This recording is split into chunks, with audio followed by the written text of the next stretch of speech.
Hello to the people watching. We're gonna go ahead and wait a few minutes here just to let people flow in before we start.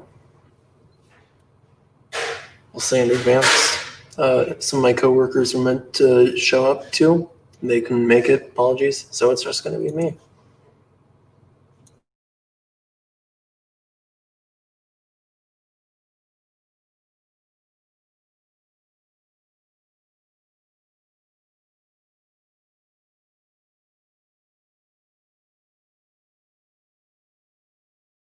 We'll go ahead and get started at 7:05.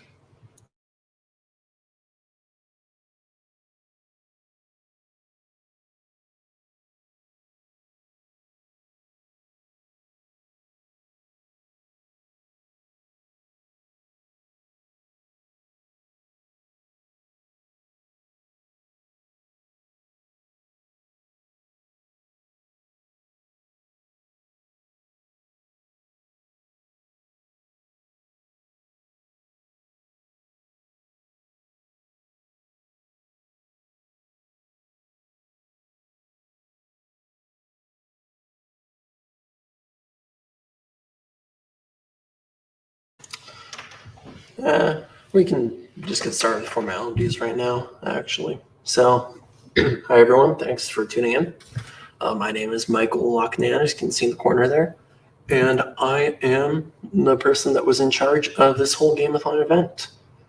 So, before we get started, I'd just like to say a huge thanks to everyone who participated. It was really successful beyond our wildest hopes. We had tons of interest. And all in all, I am just so ecstatic that, we managed to receive as many, submissions to the caliber that we did. But alas, not everyone can be a winner. So today we're going to be going over the top 4 entries as decided by you all in voting. The vote was surprisingly close. One of the top 2 were decided by a single vote. So really, these were all very, very impressive, especially considering the fact that most of you had no experience in game development prior to these 2 weeks. So with all that said, let's go ahead and start with 4th and 3rd place. So the way that we had this the voting set up is that you could vote on 3rd and 4th place, the runner-ups, and 1st and 2nd place, the winners. So I'm not gonna, waste your time too much. I'll go ahead and say right now, coming in 4th place was Parchment Engineer with their game, Galactric, and in 3rd place was Thunderclaw Studios with their game A Dark Knight. So let's go ahead and start up, Galactric, and show off that game. Let's see, share screen.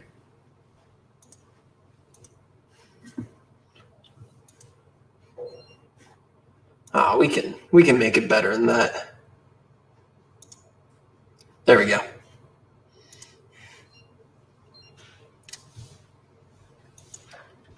Now, Galactric is a pretty relatively simple arcade style game. You can see we're in a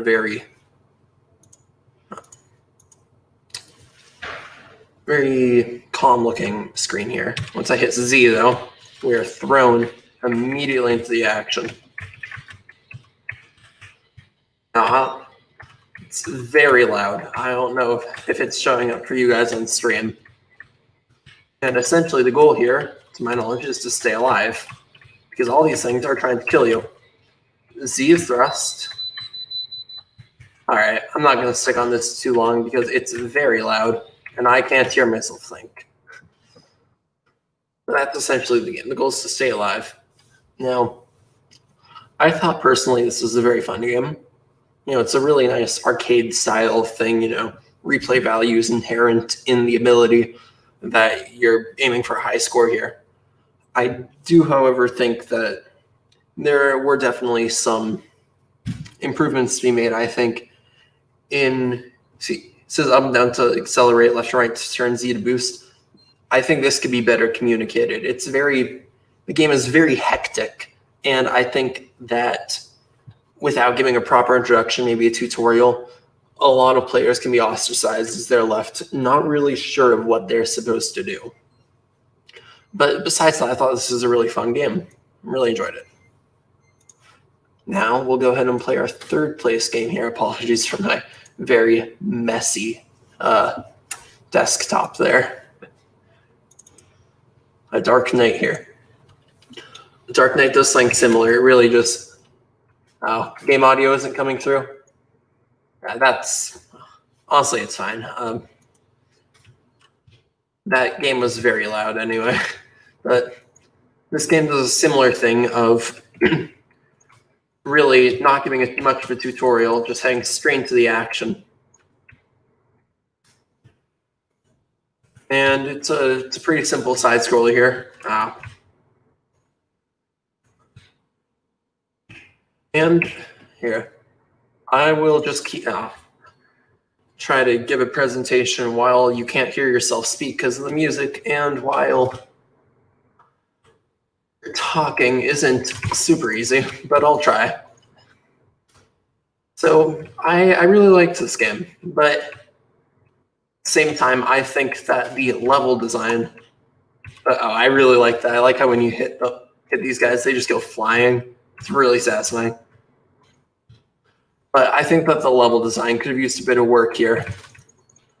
And a lot of the backgrounds seem a bit unfinished, as in it's complete, just a dark blue background here. But I think that at the end of the day, that's okay, just because this is a really enjoyable game to play. It's, challenging, but fun. So I'm going to go ahead and keep going until I die here, because I'm definitely going to die.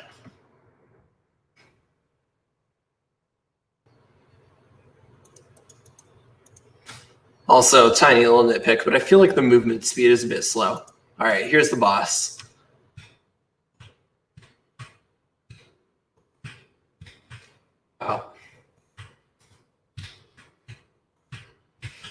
There we go. I died.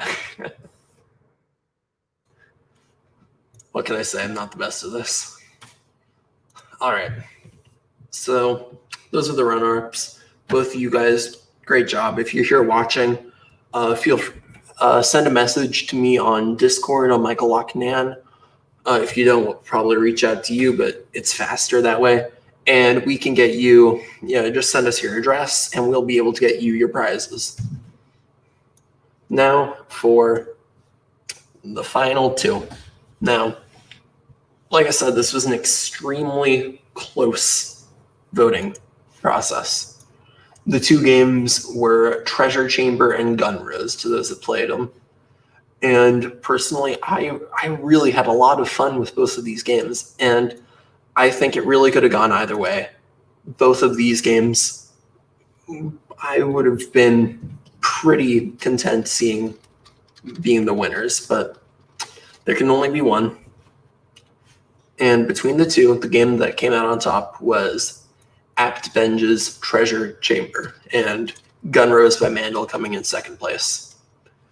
So with that said, let's go ahead and show them off. Let me pull up Gun Rose here.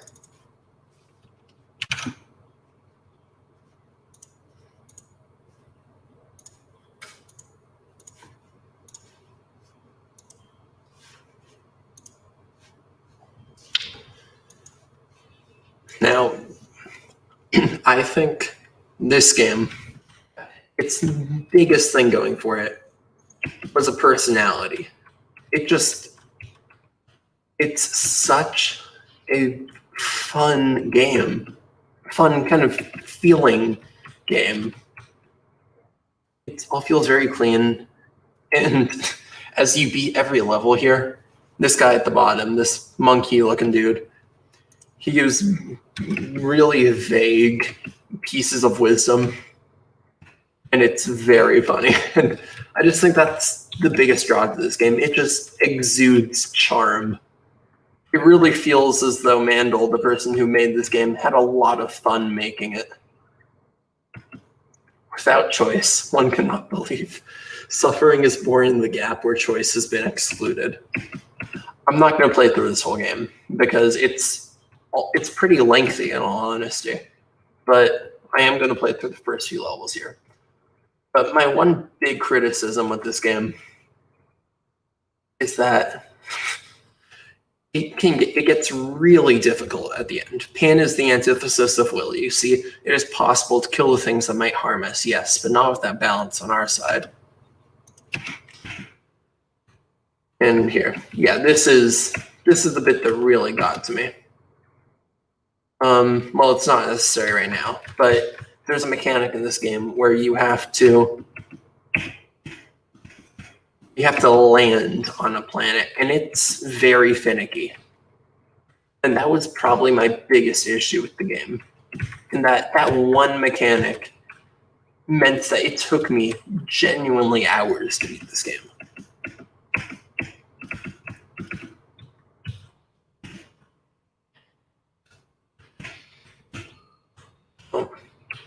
Oh, am I gonna die? Am I gonna die? Oh, I got it. So yeah, this game took me a real long time. I'm going here until we get to the part where we have to actually land on a planet, because that's what I really want to showcase as being my, oh, well, I died. All right, I'll call that one there, as we have another game to show here, and that game is the winner.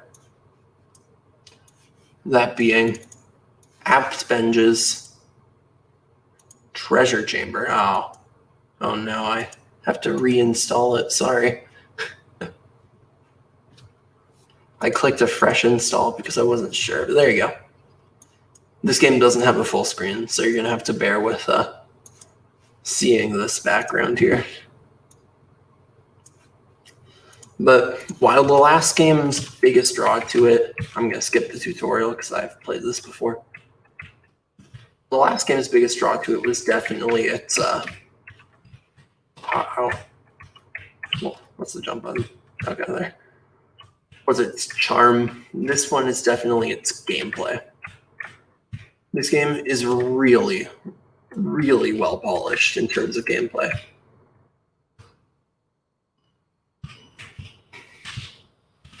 Platforming feels well put together. It feels as if some legitimate thought was put into making sure that this game, ran smoothly and was just a fun experience to have. And even the combat mechanics, when I press to hit the sword here, there's a kind of a 1 second pause there, as you can see. And that tiny little thing, it means that you really have to put thought into your fighting, because you can't just go wildly swinging your sword. You get one attack every few seconds. If I had messed up that timing, I would have had to run. It's also a really solid length, too. I think this game goes for it took me about maybe 45 minutes to beat my first time. Oh, I messed up because I timed it wrong. Whatever, it's been a while. Oh, I'm gonna die. I'm genuinely gonna die. See, there's even secrets down there. If I go back down, I'd be able to get all that treasure. Now, my biggest flaw with this, or my biggest gripe with this game was, oh, I'm dead. Yeah, there we go. My biggest flaw in this game was the fact that for a game called Treasure Chamber, and as you can see in the top corner here, you're meant to collect treasure. There's no reward for collecting all the treasure. When I played through this game, I took time to make sure that I got every piece of treasure I possibly could. I got over 1,000, and at the end, I got nothing for it. And I just feel as though that mechanic, if you built your entire game around kind of a Tomb Raider style thing, you should do something with it, but that's really a tiny gripe. This game, it's really fun to play. It's got a great atmosphere, fun level design, all around, just a really, really great game.